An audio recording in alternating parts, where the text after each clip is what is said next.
السلام علیکم دوستانو. افغان لوبغاړي قطر ته روان سول خو اماراتو ته تللي یې لا یقیني نه دي. په نړیوال جام کې د افغان لوبډلې ګډون کوونکي لوبغاړي نن له کابل څخه د قطر پر لور روان سول خو لا هم متحده عربي اماراتو ته تلل یقیني سوي نه دي.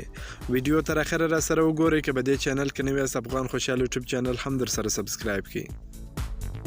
د معلوماتو له مخې څو ورځې وړاندې کرکټ بورډ اعلان وکړ چې د متحده عربي اماراتو ته د تلونکو لوبغاړو ویزې اخیستل سوي خو لا هم دا ستونزه نه ده حل سوې او لوبغاړو د متحده عربي اماراتو ویزې نه دي ترلاسه کړي. ویل کېږي چې افغان کرکټ بورډ به لوبغاړو ته د متحده عربي اماراتو د ویزو له اخیستو وروسته هغه قطر ته لیږي تر څو یې پرمټ لوبغاړي په نړیوال جام کې د ګډون لپاره یاد هیواد ته ورسیږي. باور دا دی چې کرکټ نړیوالو شورا به هم هڅه کوي تر څو افغان لوبغاړي وتوانیږي په نړیوال جام کې د ګډون په موخه متحده عربي اماراتو ته په خپل وخت ورسیږي ځکه چې د نه رسېدو په صورت کې د یادې شورا پلانونه ګډوډېدلی سي. په نړیوال جام کې د افغان لوبډلې درې ګډونوال لوبغاړي اوس مهال په نیپال کې دي. له هغه ځای به متحده عربي اماراتو ته ځي. درې نور بیا له وړاندې په متحده عربي اماراتو کې دي او پاته به له قطر څخه یاد هیواد ته ځي.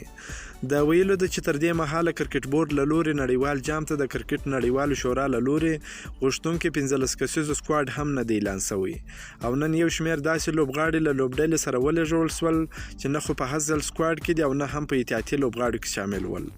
د دې لوبو لومړی پړاو د اکتوبر پر 18مه نیټه پیلیږي او د ګروپ پړاو لوبې به د اکتوبر پر 23مه نیټه پیل سي. افغانستان په خپل ګروپ کې د لومړي پړاو څخه ورتلونکو دوه لوبډلو ترڅنګ له پاکستان، هندوستان او نیوزیلند سره هم لوبې کوي. تمه کېده چې کرکټ بورډ به دا ځل د نړیوال جام لپاره ځوانه لوبډله چمتو کوي او ځینې پخواني لوبغاړي به نور له نړیوالو لوبو لاس په سر کیږي. خو په لوبډله کې د شاپور زدران، حمید حسن، محمد شهزاد او اصغر افغان په څیر لوبغاړو نومونه د ځینو کرکټ مینوالو لپاره د حیرانۍ وړ دي.